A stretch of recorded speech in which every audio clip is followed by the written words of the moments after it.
Today I want to talk about a video that Coleman, Hughes, and John McWhorter have created recently at the Free Press. This is on a show called Conversations with Coleman.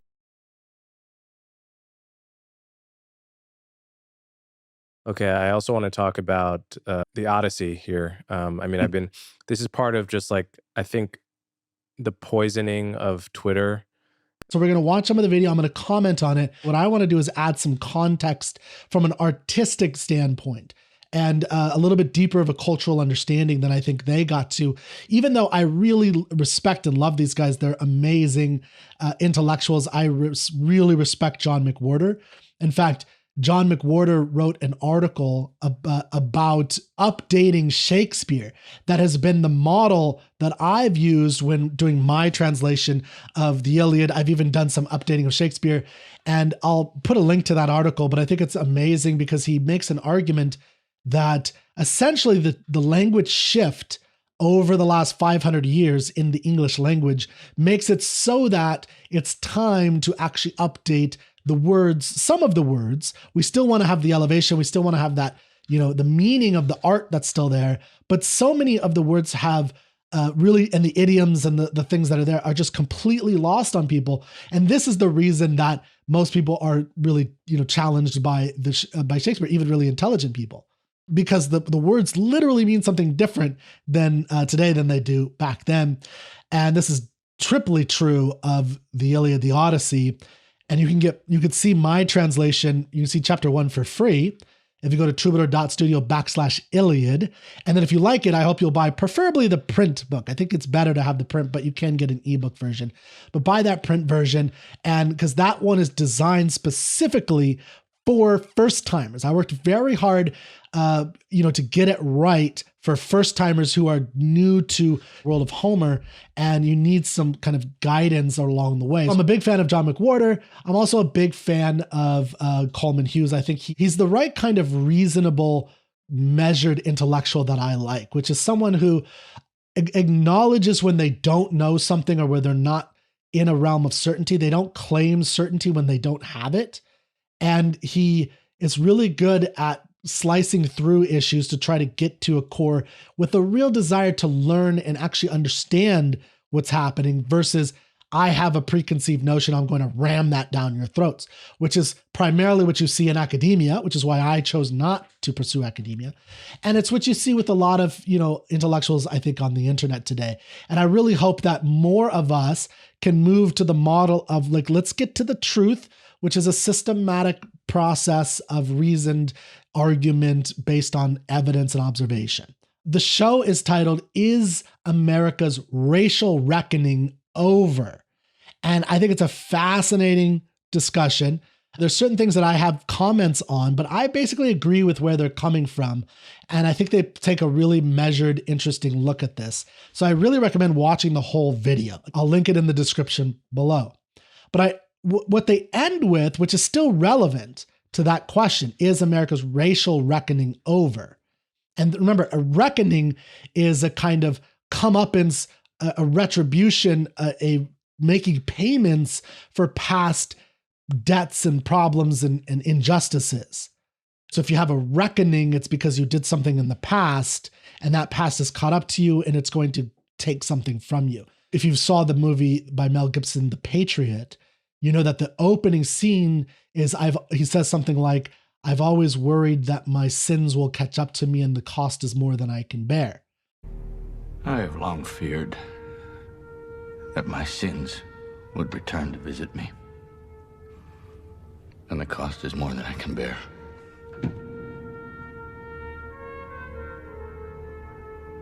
And the idea of that is the reckoning based on his past actions have caught up to him.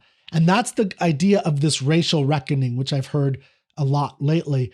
But the question they're talking about is, has America done that with the Civil War, with the Civil Rights Movement, and then the progress that's happened since the Civil Rights Movement, since the 60s to today in 2026? And I really want you to see what they have to say, so I won't comment too much on that, although I might a little bit. But really watch this video. I think it's an absolutely incredible thinking on their parts, and they make a great argument. But we're going to focus on their comments about the Odyssey, specifically about the mire and the cesspool that had surrounded it for a while in terms of commentary. And then, of course, the casting of Lupita Nyong'o as Helen of Troy, or in this case, actually, Helen of Sparta. I think people forget that. We'll talk a little bit about that. She's not a Trojan anymore. She is a Spartan. Okay, so we're going to start at the beginning, and I think it's the total thing is about 8 minutes. So I think I'm going to try and watch all of it with you. Okay, I also want to talk about the Odyssey here. This is part of just like, I think the poisoning of Twitter after Elon took over. I mean, he is the most brilliant businessman probably that has ever walked the earth and has contributed an enormous amount to the world. So I don't want that. I think people too often skip over that small detail about him. But what has happened to Twitter, at least to my Twitter, in the aftermath of his takeover, the algorithmic nature of it, it's become much more of a cesspool. Yes, and so like, I think in my ideal reality, there would just be no conversation about the race of the characters of the Odyssey. Like I don't. So one, he sets the whole discussion of the Odyssey up by the cesspool of Twitter. And this is to me a really fascinating cultural, lynch point in a sense, is that in his mind, the culture is represented by Twitter. I'm barely on Twitter. I've posted to Twitter. None of y'all comment on anything I say, so I don't go there. But on YouTube, you guys do comment quite a bit. And I have seen a lot of videos created that have hundreds of thousands, even some of them, I think by Asmongold, I think that's how you say his name, have millions of views where he talks about this issue of the Odyssey and the way that they portrayed this character of Helen of Sparta, although he thinks of her as Helen of Troy. Again, she's no longer Helen of Troy. She's come back to Sparta in the Odyssey. But anyway, so that's how I just find that fascinating, that the way that we concretize or understand reality is heavily based on which platform we use. But one thing that's interesting about some of these big cultural movements like the Odyssey is how they're across culture. So I've seen the cesspool in YouTube, and it may even be bigger than Twitter. So my point is that to blame it on the takeover by Elon Musk on Twitter, I think is not correct, because it was still happening on other bigger platforms in many ways. Care about that conversation until I see the film. I definitely agree with the idea that you should not have that conversation until after you've seen the film. Like, watching a trailer is insufficient for judging a work of art. Now, you can judge or decide if you want to invest the time and money into that work of art. That's fine. That's what a trailer's for. But you don't judge the work of art. You don't read the back cover of a book and say, not only I don't want to read this book, which is fine, but that this is a bad book that's evil and has all kinds of bad. You don't know until you've read it. You have to judge it on its own merits and what it does. So you have to, and if you're not willing to invest the time, then don't do it. But you also shouldn't make claims against it. Right. My view of the Odyssey is like two things. One, how lucky are we to be alive at the time when such a great director, maybe the greatest of his generation, is tackling the Odyssey? Yeah. Very lucky, I feel, right? I totally agree with that. In my comments, I actually had a debate with somebody about how great Christopher Nolan is. And, I was like, I don't even understand what we're talking about, because you can argue that you don't like him, but if you have any kind of objective measurement of greatness, one of them should be sales. If that's not part of what you think of great, then it's completely arbitrary. It's just based on what you believe it is and what you want it to be. So he's been very successful in box office numbers, which is a good thing.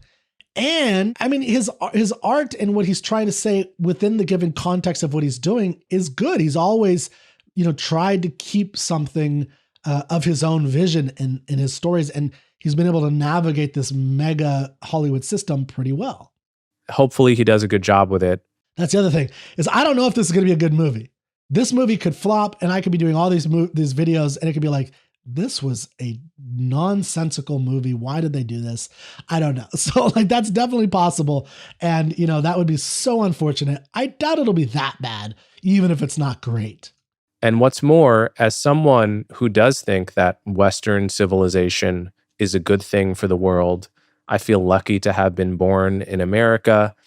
The principles that shape it, the canon, these are all things that I feel good about and want to see have more influence broadly in the culture. So that has been my argument since the beginning. Since I started doing these videos, since the Odyssey came out or was announced. And in fact, the whole premise behind Troubadour.studio, go check out Troubadour.studio, that's my company, my education literature company. The whole reason I started that and the Literary Canon Club, this is a monthly book club where we read through the great works of literature, poetry, and even cinema now, from Homer to Melville and beyond. And the premise is to help people read through these great works. But the reason I started that was because starting around, I think, 2016 to 18, there was a genuine movement that has succeeded to remove Homer from the curriculums in America. And that was the motivation for me. And the same thing with Shakespeare, to remove Shakespeare from being read by young students today. The argument was against the dead white authors thing. The point is that they're trying to remove the canonical works of Western literature.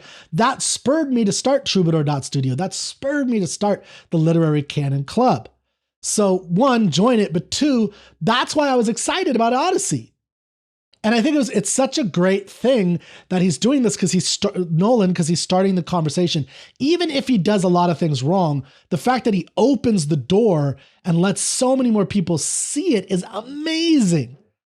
And just to give you an example of what I mean, I like Renaissance festivals. They're great. If you haven't been to one, go check one out. I'm in Austin. There's a great one nearby called Sherwood. There's great ones in Houston and Dallas as well. But my point is that when you go to these Renaissance fairs, one of the dominant things you'll see is not Greek culture and not even just medieval culture, but Viking culture. In fact, there was a ring maker at this last one. I don't know if you can see this. I got a ring made at the last Renaissance Festival in Sherwood. And it was, they kind of engrave it very simply. And all the examples they had for what you could put potentially on this were all Viking symbols and Viking phrases. Now, I like Vikings. I think they're cool. I actually went to like a kind of Viking reenactment thing to kind of play one out because I look good with an accent. That stuff's cool. I love it. But I think the Greco-Roman era is 10 times cooler because this is the era of the greatest literature in the world. This is the era of the beginnings of democracy. This is the era of philosophy, of science, of higher mathematics. I mean, this is the era when all the great intellectual and a lot of the great physical things are occurring in the world. So if this movie is super successful and spurs on all kinds of Greco-Roman visualizations in Renaissance fairs and in the broader culture, boom. If more people go and buy my Iliad, Troubadour.studio/Iliad, great. Now we've got more people reading the Iliad. So even if it's not a great movie, the fact that it opens it up for that, I love. Okay, let's keep going with the Coleman Hughes. Canon, these are all things that I feel good about and want to see have more influence broadly in the culture. I think it's a good thing that the Odyssey is going to be the film event of the summer, and that story will be made fresh to a whole new generation of people. Yes. That is sort of 100%. What preserving the canon looks like, and is much better than the alternative where that movie isn't made, right? And so to me, the idea that there's a black Helen of Troy, whose essential characteristic is beauty and is therefore represented by a beautiful actress who happens to be black, I have no problem with it. Now, there's something that we need to bring up here about her essential characteristic, because her essential characteristic in the Odyssey is not as much her beauty. Now, she is as a mythological figure, and the Greeks would have seen her this way, as the most beautiful woman in the world. But you have to understand that what they would have thought of as the most beautiful woman in the world is a little bit different from a visual standpoint than ours. Not just specifically to the eye, But to them, characteristics of what it means to be a good woman is also really relevant, of being good with children, or child rearing, being a good weaver, being a good steward of the household. And what we'll see in the story of the Odyssey, and I'll talk about this more later, is that the real model of the best woman in the Odyssey is not Helen, it's Penelope. And in fact, Helen calls herself dog-faced bitch in one translation. It's generally the word is dog-faced, but it could be bitch, it could be, and she is very different than in the Iliad when she's on the walls of Troy and all the Trojan elders are looking at her, and that's how we get descriptions and thoughts of her beauty. And they're all applauding her beauty essentially and saying, oh, okay, yes, she's so beautiful. It's worth it that all of our men are dying and we might all die. Like they say, I can almost understand why this is all worth that. That's the role she plays in the war epic, the Iliad. In the Nostos epic, the homecoming, the return, she's the bitch slut who started this whole thing. And she, so she's a real paradigm of the bad. And in fact, she's at home with Agamemnon and they have a little tussle and she basically drugs him and Telemachus. So she is not this, airy, beautiful, lovelorn woman like Diane Kruger played her, which makes more sense for the Trojan story, where it's like this all, and they wanted to frame it as this whole story started with the love story, which is a little tricky. I'm excited to see it. But I also acknowledge that that's kind of just a subjective preference, right? Mm-hmm. Like I personally have no problem with Lupita being Helen of Troy and it makes me excited, but that's purely an emotion. I don't think I actually have a principled argument for when it is and isn't okay to substitute the race of characters. It's kind of like the principle is what the audience will accept. And what the audience will accept is somewhat arbitrary and it varies over time. And, we look back at how they put on Shakespeare in Europe and, in the olden days, and it's like they had men playing women and this was acceptable to the audiences. It wouldn't be today. It'd be laughable. Well, they have done that today and they do that kind of thing in theater all the time. I don't think it's laughable. I think a lot of people respect it. And this gets to the core issue that I think is at play here. And I think it's part of the confusion. One thing I really, really respect about Coleman is the fact that he acknowledges when he doesn't have a full principle that he's acting on. And he acknowledges that it's subjective. That what he's saying is that I think it's fine. And, he doesn't say this, but maybe the reason, and this is the implication, is that I, a black man, maybe attracted to black women, I'm fine with the race of the most beautiful woman in the world being a black woman. But he acknowledges that that's a subjective premise. And then he goes into this, the arbitrary issue of audience acceptance and what an audience will or will not accept, which can be arbitrary and change over time. Now, I respect what he's doing because he's acknowledging where he's coming from. What bothers me about the quote unquote cesspool of Twitter, YouTube comments, and YouTube videos is that a lot of people will start with a subjective claim. They won't acknowledge that it's a subjective claim. And then they launder in or they bring in what they think are false objective claims. So they'll say something like Helen was white. And it's like, no, she wasn't. She was not white. She was a Mycenaean Greek thousands of years ago. And we don't even know what she looks like. Homer doesn't even know what she looks like. He's writing like 400 or 500 years after the actual supposed incident happened, if it even happened, right? The stories of this great war are all we really have. We have tiny little bit of archaeological evidence that some kind of war happened. Surprise, surprise, a war happened, a big war happened in the past. Yeah, of course. But what's interesting is the stories that are being told about it. And, the idea that she's white is completely wrong. It's based on, especially the way we think of her as like the Diane Kruger white. No, that is a European manufacturing of her through hundreds of years of Europeans, French people painting her to look like other French women, English people portraying her in painting as English women. So that's what we're getting when we think of her as white. The only epithet, so brief descriptor that we have of her from Homer is fair-haired or fair, really it's more fair-armed. But here's one thing about epithets, in the Homer epithets that you have to understand. is that they should not always be thought of as descriptors. Those epithets are used to help him keep the meter, to help him keep the beat of what he's doing. So he has a whole bunch of stock epithets for characters. And the famous example of why you cannot take this at face value is that sometimes he'll say something like swift-footed Achilles singing is on his lyre or something like that. And footed Achilles is sitting down, right? And it's just a generic epithet that he can put in there. Now, does that mean that Achilles was not swift-footed? No. Does that mean that Helen is not fair-armed? No, I think she is fair-armed, but I just think you need to not take that super literally. And two, you have to understand that what fair probably meant was not white. It just meant not having any exposure to the sun. So her already darker skin would be a little bit less dark than the people around her because she was of a wealthy people. So she was kept indoors a lot and didn't go outside. So she would have had fairer skin than other people.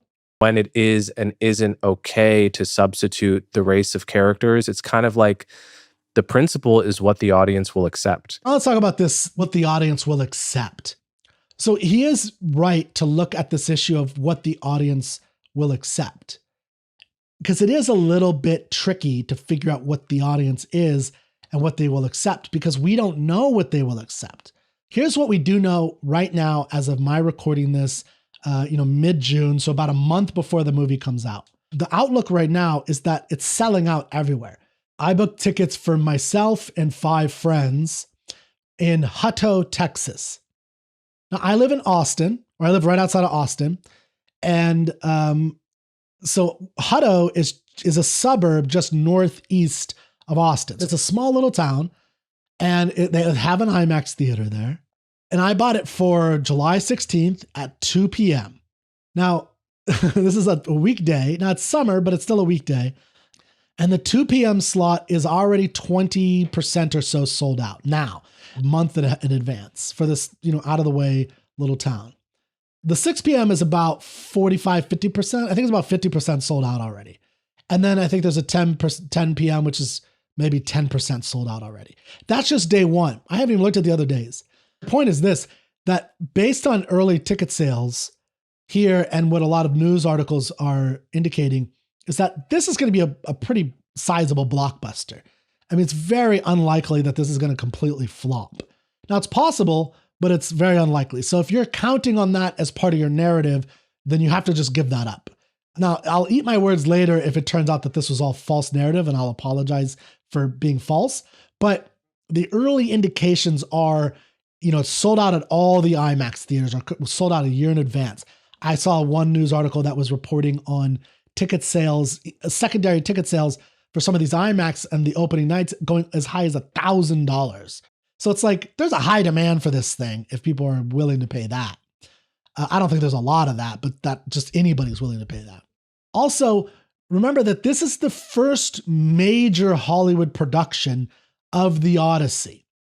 And there have been other productions of the Odyssey, but not on the scale of like a Ben-Hur, a Gladiator, these big epics, the Braveheart epic type things. There hasn't been one like this ever for the Odyssey. Yes, there was the Italian version with Kirk Douglas in it in 1954 called Ulysses, but this is the first major Hollywood production with all the resources possible for a Hollywood production. So what Coleman is talking about with the audience acceptance, I think, is absolutely correct. The question is, will the audience accept it? It seems like yes, most will. Some may be turned off. That's unfortunate. But the real issue that he also mentions, Coleman, is that the real threat to the canon is not a black Helen. It's indifference. The world where a major Hollywood studio does not spend $250 million on the production and then probably another $250 million on print and distribution is a world where Homer is not seen by as many people, and he's taken out of the canon, or he's taken out of what we read. What people think of as the canon today is all modern garbage that is just non-interesting. I think the canonical works are 10 times better than anything written today. That's my view. And if you're going to argue that today is better, fine, but you'd better have read the great works of the canonical works first. Because if you ignore them and then you say this is better, you can't say that because you don't know, you've never read them. Another point about the fact that Coleman says he doesn't have a principle to discuss, but it seems like it's an arbitrary audience approval. Will they accept this or not? I think he's right that there's a lot of arbitrariness to an audience, but there is a principle that can be relevant here. And the principle, I would argue, is artistic vision. This is a work of art, which is an integrated whole, W-H-O-L-E. It's a totality. And the question is, who is behind the totality? When you look at a painting, a complex painting, one that I like is, Dido and Aeneas meeting. There's so much going on with it. And an artist has to make every decision of the color, the positioning of the characters. Does a character, when they point up, is it straight fingered or is it a little bit of a crooked finger? Like that's a decision. If an artist has a finger that's pointing and it's like this, straight up and down versus like this, a little bit crooked, that's a decision. It doesn't seem like a big decision, but it's a decision that they had to make. And a painter has to make that. And in fact, if you look at how art has been created in the past, it's based on generally what's called the patron system. And you could see this playing out between letters of great artists and their patrons. There's one with Michelangelo when he's doing the Sistine Chapel. And you could see the discussions and the arguments, don't put a cloud here, move it this way. They're talking all kinds of things. So my point is that the reality is that an artist in every era, and this is just part of being an artist, if you're an actual artist, you have to deal with patrons because you have to deal with how to actually get your product done. And great artists are able to navigate this and keep their artistic vision. One great thing about today is that you don't have to rely on a single wealthy patron. You can create your vision and your patron is the audience. And so that's the complicating thing that's happening with Christopher Nolan here is I don't know him. I don't know what he stands for personally. He doesn't tweet or write articles or things like that. So I don't really know what he's all about. I do know his movies, which are, very ambitious, very pro-science in a sense, pro-romanticism. Like he has a great vision in many ways that he has to navigate all these different producers who have views of what they think the audience might accept. And he also has to navigate, as many of you in the comments and on Twitter rightfully point out, the job requirements for hiring certain kinds of people to get accepted into like an Academy Awards. Now, if you think that this is a great travesty, fine. You can advocate for that. I don't necessarily disagree. I think it should not have these requirements. But you should look at the Hays Code in America, which existed from 1934 to 1968, which was a really powerful code that was imposed on filmmakers who were trying to get distribution. And there was all kinds of very specific things you could and could not do. Criminals could never be portrayed sympathetically. They had to be punished. So a lot of the movies like the Breaking Bads, although there is a punishment to it, they could not have happened because there's too much sympathy for those criminals. Now, maybe you agree with that. That's a good thing. Okay, that's fine. But that's just a restriction. Sex and morality, all explicit sex scenes, prolonged lustful kissing. That's why they kiss in Hollywood. It looks a little weird if you look from 1934 to 1968. It looks very, not real at all. Whereas kissing today, it's like they're really making out when you see kissing today on film. And that was all banned. You couldn't do that. Profanity and obscenity, violence couldn't be brutal or too graphic. That's why the violence looks the way that it is. If you don't think that filmmakers in the 1940s and 50s, post-World War II, knew what violence and death actually looked like, you're a damn fool. John Ford was in World War II documenting, recording. He saw battles and the aftermaths. He knew exactly what death and brutality really looked like. And they, chose with this Hays Code to work within this and to not portray it. You couldn't have nudity. It was strictly prohibited. And what filmmakers at the time did is they created all kinds of amazing artworks within that context. They took the context and they made what they could. So when you watch a movie today from 1934 to 1968 in America, you have to always understand what they're doing and why they're doing it in this way. So when there is a sexual scene, there's lots of innuendos and kind of playing around the edges, but they're not like, today, they're basically showing insertion, right? Like that's how they do a sex scene today. Back then, it wasn't like that. So they had that. Now, there's good, bad, whatever. We could talk about the Hays Code at some other point. The point is that it was also very restrictive. So what Nolan has to do is he has to work within this system that is developed, that that's who's paying him. That's his job. He has a job to do. He's going to do it. That's what he has to do. But it's all a bit arbitrary. For me, I'm 1/1,000,000th of the audience for the Odyssey, and I'm fully okay with Black Helen of Troy. I don't know if I'm okay with scrawny trans Achilles. If that is true, I mean, I've seen that rumored. No, that wasn't true. Twitter had that on for like 2 days. But no, he's playing a different character. But great. So another consequence of like the poisoning of Twitter discourse is I saw that the first time and I was like, that's definitely not true. And then I saw it the 16th time and like no one has corrected it. I had the same experience. It's true. Yeah. This is an interesting, kind of a separate point about truth and how we get truth, is that this is really interesting, is that you should be very skeptical of repeated things that don't seem to have confirmation or real data backing them up. So yeah, I think the issue here is the thought that this was happening. And actually, I'm pretty sure that that Iliad is playing Elphenor, a fallen comrade from one of Odysseus who falls off the roof, I think at Circe's house, and dies, and they find him in the underworld.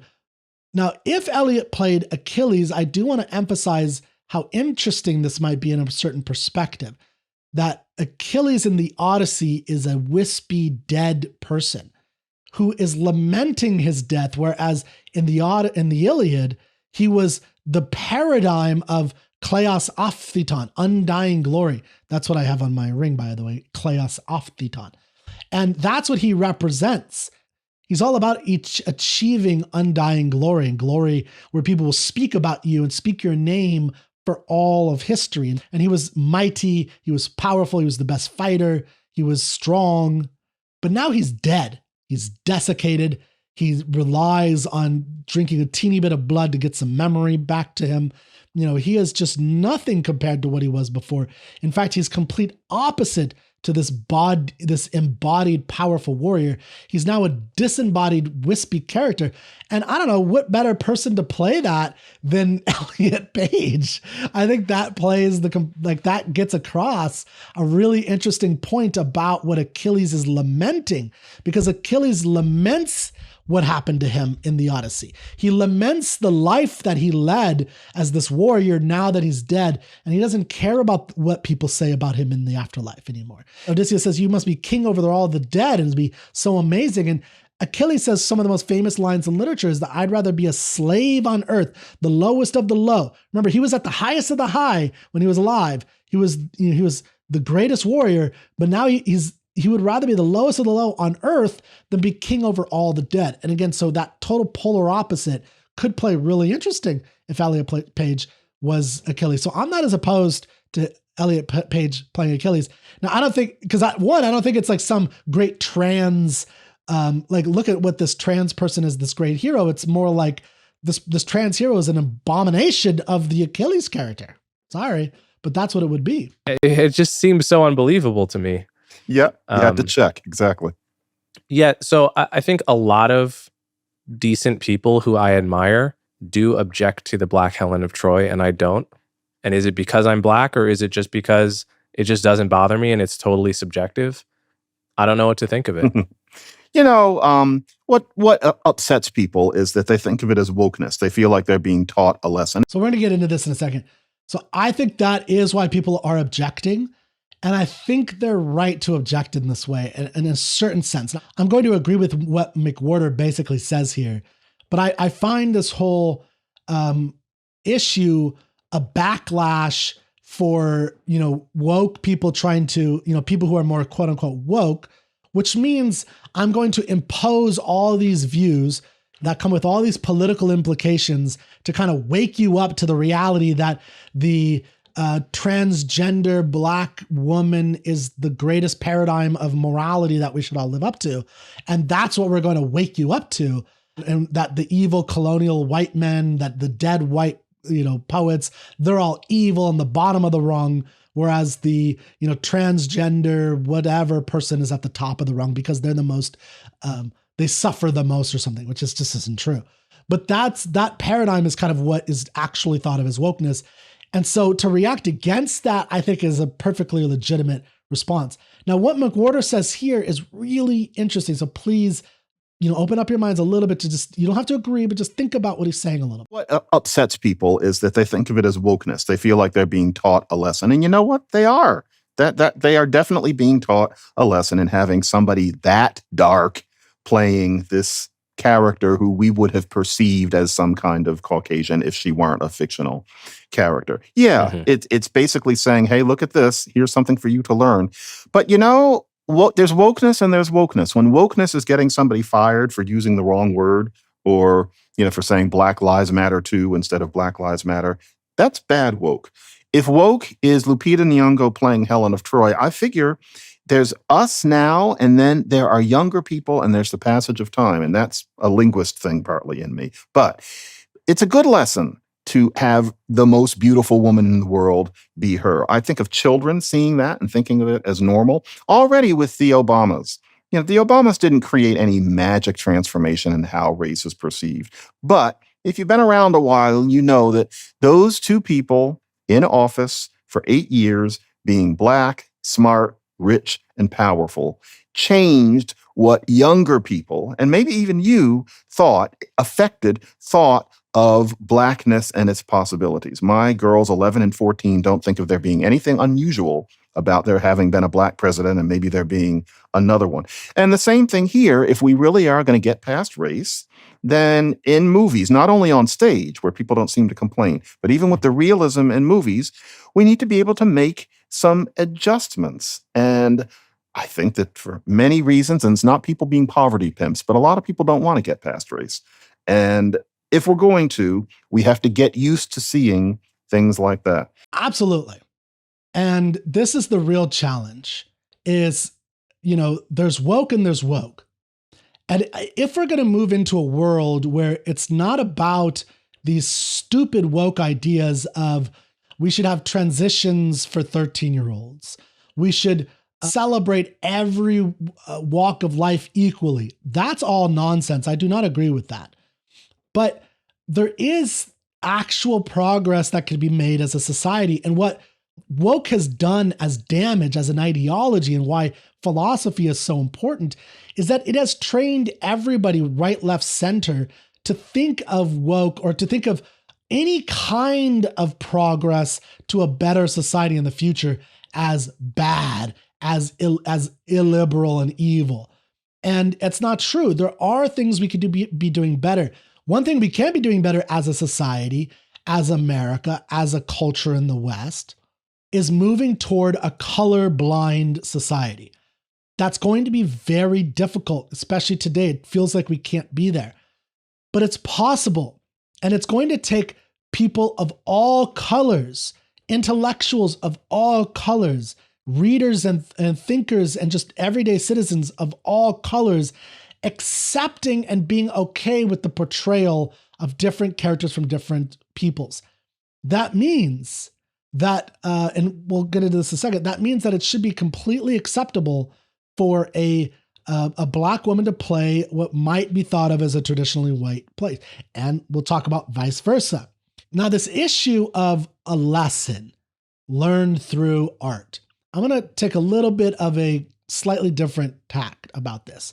And I'll just give you a couple of examples that, for one, there is often a time when an artist does want to use art as a lesson deliverer, that wants to deliver something through art.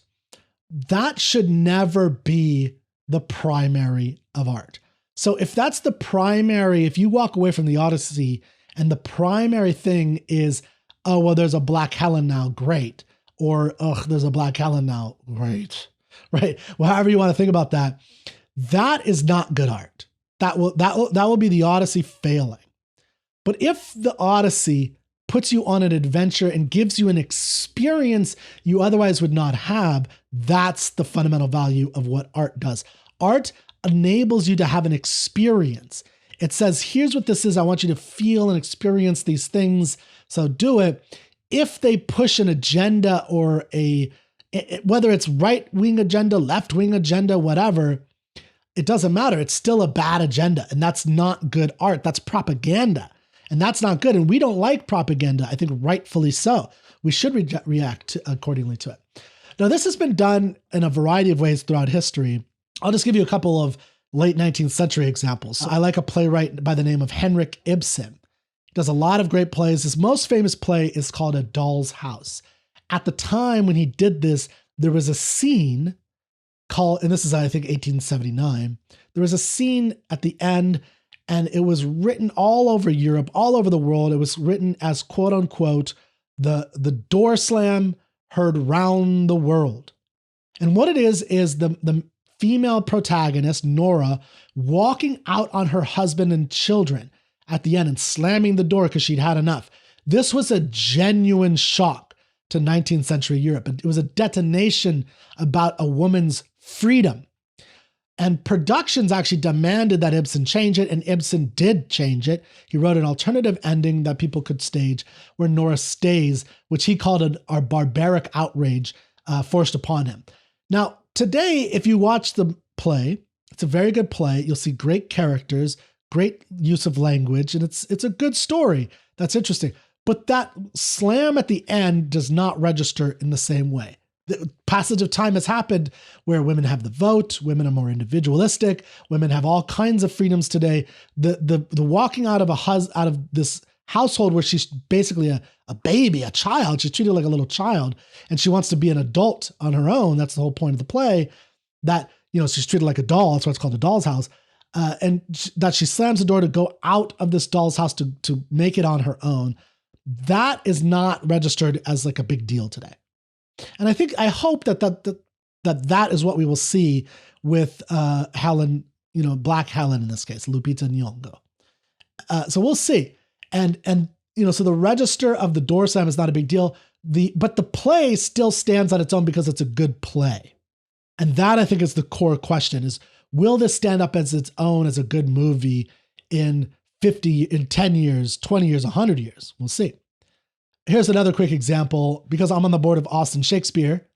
And recently, the production team, headed by Ann Ciccolello, the artistic director, they did a play called Madame X, which is based on a very, very famous painting by John Sargent Singer called Madame X.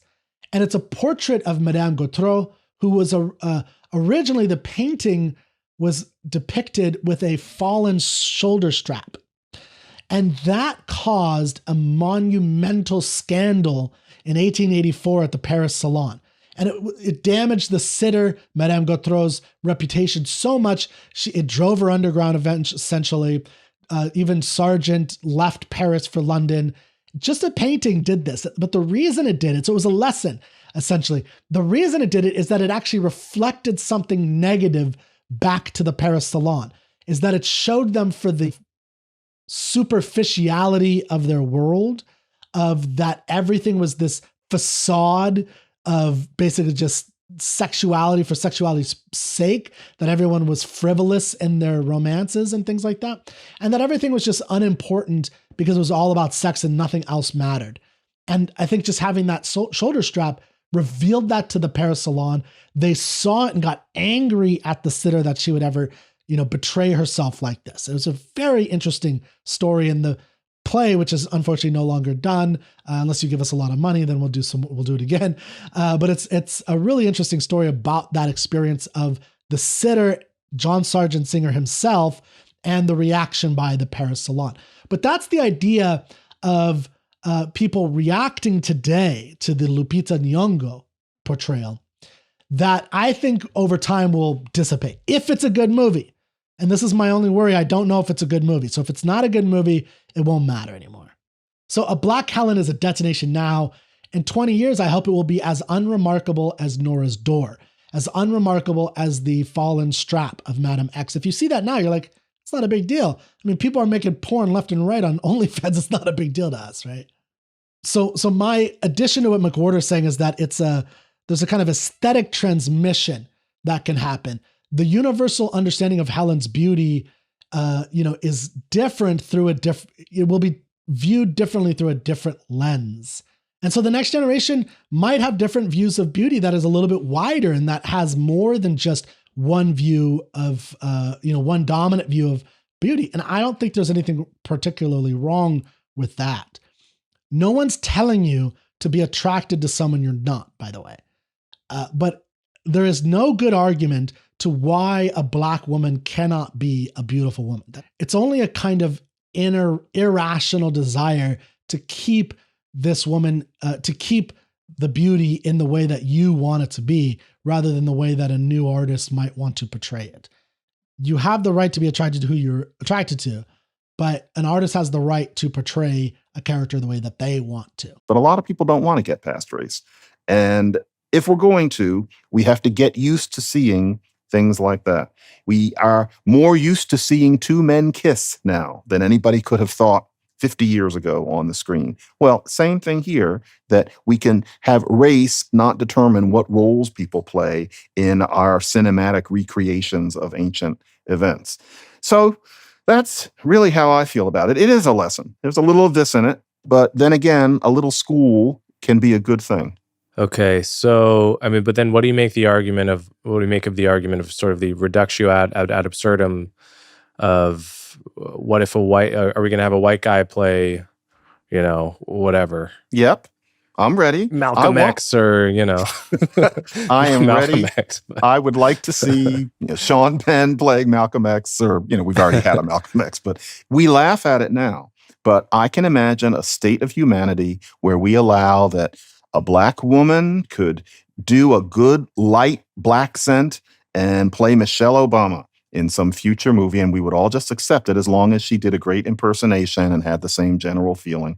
Now, no, because of partly employment opportunities for Black actors, partly because we'd have to get past a sense that nobody could do that without ridiculing. And there are people who tend to dominate the room who would make so much noise about that sort of thing now that we need to just wait until things have changed so much in this country that people like that don't get the kind of attention that they do now. But yeah, that should come later too. If we're past race, we have to get past this idea that nobody white can play anybody Black. It's funny, in a way, 100 years ago, American popular culture was more familiar with that kind of thing, and not only in ridiculous portrayals. And so one of the first person who recorded Porgy in Porgy and Bess on disc was a white man. He did it very well, and nobody had any problem with it. George Gershwin was fine with it. It's really a very good recording. Nowadays, that could never happen. And we need to get past that, and we need to get past it in film. In theater, I think maybe that'll probably be the first place it happens, but I'm ready for Robert Downey Jr. to play who? To play Marcus Garvey or something. Yeah. So yeah. So a couple things on this. I think he's absolutely correct. And this is part of why the legitimacy of the backlash against Lupita Nyong'o is legitimate, because a lot of people on YouTube and Twitter pointed out, for instance, how she was advocating for particular cultural portrayals of Africa and having it accurate to what that actually looked and felt like, with the right portrayals of the color of the skin of people. And I think but then here she is, if she gets the job, she'll do the opposite of that. So she doesn't stand on a principle. That she's wrong on her principle. The principle is artistic vision. That's the principle. And what an audience will pay for, essentially. So if it flops because of that, then it flops, and don't do that type of thing in that way again. But what I think McWhorter is saying, I totally agree with about, I think a better example than what they gave is actually an argument that was had in academia and in Hollywood circles around who to portray Hannibal, the not Hannibal Lecter, Hannibal the great Carthaginian general. Hannibal was thought of, okay, so this is from an African Carthage. So, but he might have been described as a little bit lighter skin.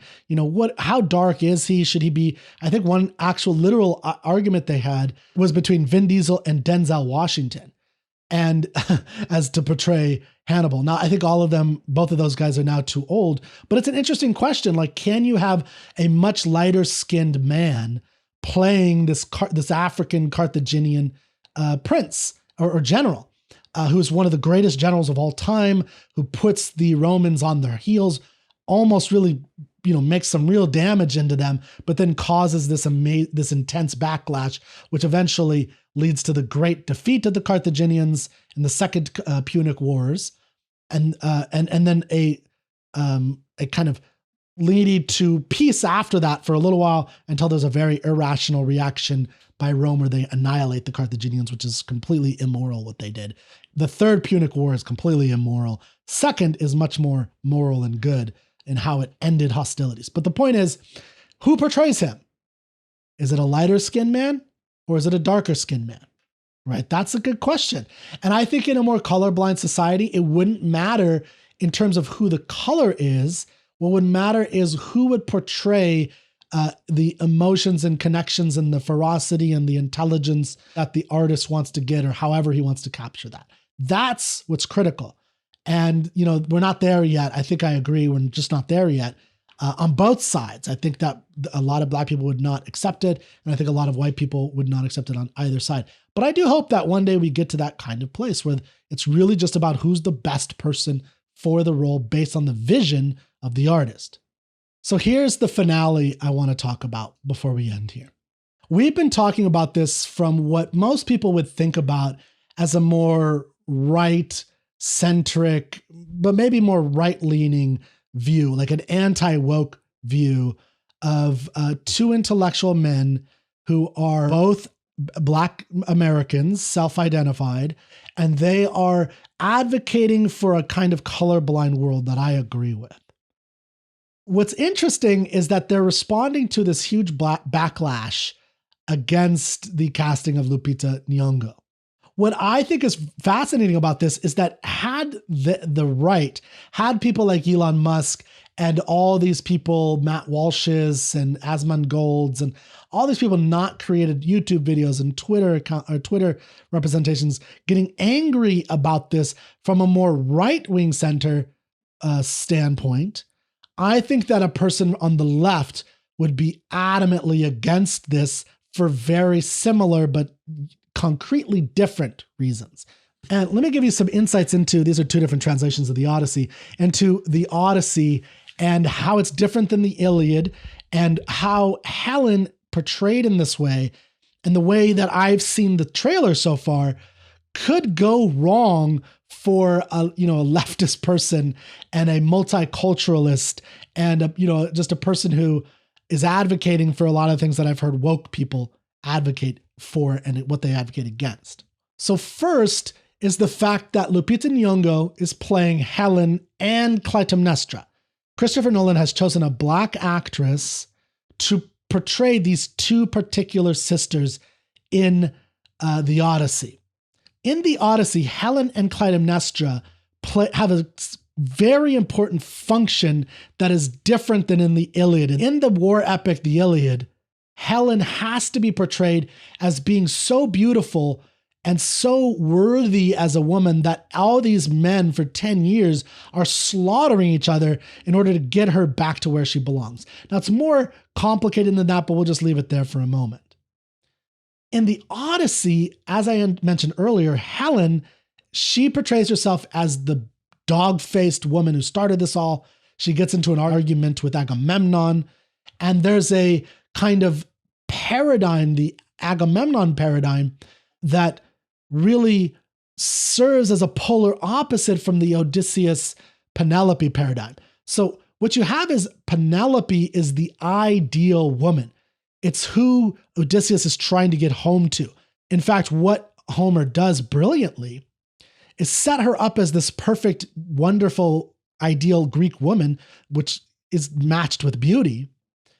And he puts Odysseus in the path of all of these gorgeous, amazing women, including immortals like Calypso. If you don't know this, on Calypso's island that Odysseus is staying with, you have this beautiful goddess who offers him immortality and agelessness, and they go to a cave and have sex every day.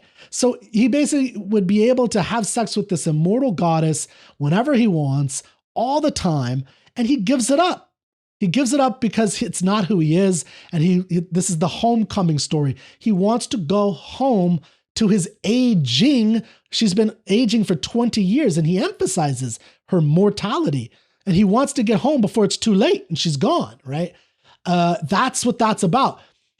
Same thing with Helen, in a sense. She plays the Helen Clytemnestra play opposing figures, where Helen has kind of betrayed everybody, and Menelaus, the husband of Helen, is very suspicious of her, right? And they talk about his suspicions of her. So they're not fully aligned, because she had left him for 10 years to go with this guy. He had to go fight this big war to get her back. So she's this bitch, dog-faced woman in the story of the Odyssey. Clytemnestra is the arc example of the horrible, horrible, worst thing that can happen to a Greek man, which is to come home and have your throat slit by your wife and her lover Aegisthus.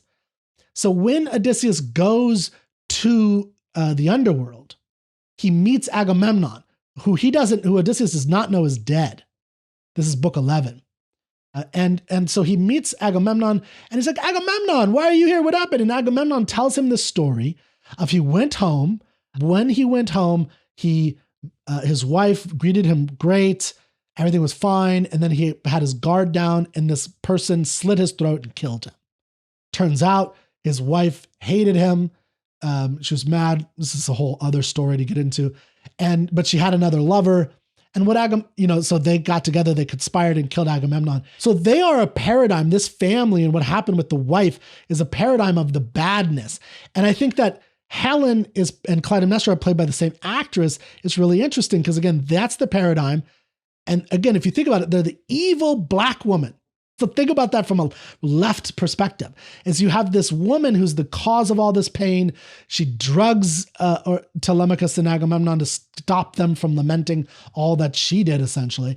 And then you have Clytemnestra, the evil cuckold, cheating woman who makes a cuck of her husband and kills him for their lover and then is killed by their son. I mean, come on, guys. Like, if you're on the left, you should not be happy about that a black woman is, of course, a black woman is this great betrayer, when it's this beautiful, grand woman who everyone fights for because she's the greatest of all the women in the world. She's the most beautiful. Yeah, now it's this European, beautiful blue-eyed angel of a woman. But now that it's this woman, she's this slut whore bitch who everyone wants to kill. Like, if you're on the left, that's how the story is. Read the Odyssey and you'll see. And Penelope, who's the white perfect angel, yes, she's aging, but that's part of the point, is that she's still the perfect woman, and Odysseus has to get home to her. And if you're on the left, you just have to think like, this is some bullshit. Right? Clytemnestra, and to a lesser degree, Helen, is a kind of nightmare for the whole homecoming story. So it's the worry that Odysseus has for years. It's like, oh my gosh, Agamemnon told me about this. And Agamemnon in the underworld says specifically, 10 years before Odysseus gets home, he's worrying about this for 10 years. Agamemnon is like, shit, dude, don't trust women. He says that literally. You should never trust anyone. He does say, well, I'm sure Penelope's fine, blah, blah, blah. But he says, don't trust women. It's like that whole thing is freaking out Odysseus for a decade. And he's like, I gotta get home to figure this out and to solve this problem. So again, this idea that, she's not being portrayed as this beautiful woman, that would change the whole thing. And I think it's just ridiculous that people on the right are so afraid of this and upset about it. So I don't know how Nolan's going to portray this. If he's at all honest with the story of the Odyssey, he cannot portray this as Helen is some kind of paradigm of a good woman, or that Clytemnestra, again, played by the same actress, is a paradigm of a good woman. In the Odyssey, unequivocally, there's no argument about this. This is not an argument. Read the freaking thing. In the Odyssey, She is the bitch who's the problem of everything of the homecoming. That's unequivocal. Okay? So if he whitewashes that or changes that, that's wrong. But if he's using this as like this black woman and he's trying to just give her a job, fine. There's nothing wrong with that. But I think people just have to stop with this ludicrousness, watch what he actually creates as an artistic vision, and then figure out what's going on. Because again, if nobody on the right had made such a fuss about this, got their panties in a bunch about some nonsense they don't even understand, people on the left would have done the same thing. And that's the core issue here. People on the left would have seen, if they would have known anything about the Odyssey is Odysseus, the civilized man who's good and reveres the gods correctly, is navigating through all these lands. He's stopping here and here and here, where all these uncivilized, savage beasts all over the Mediterranean he's got to deal with. And he's got to make his way from these beasts, these uncivilized savages, back to his civilized world that is being overrun by moochers and looters, taking over and taking all his stuff, this capital stuff, and he's got to slaughter all of them. So in other words, you can easily see those little trailers if you're a leftist person, and you could say, God damn it, they're doing it again.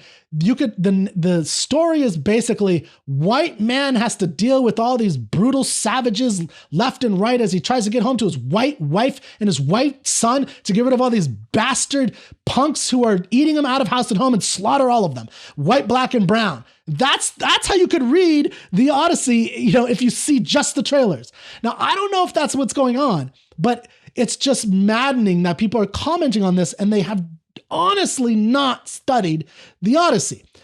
Now, I have to emphasize, I do not know what Nolan is going to do with this. No idea.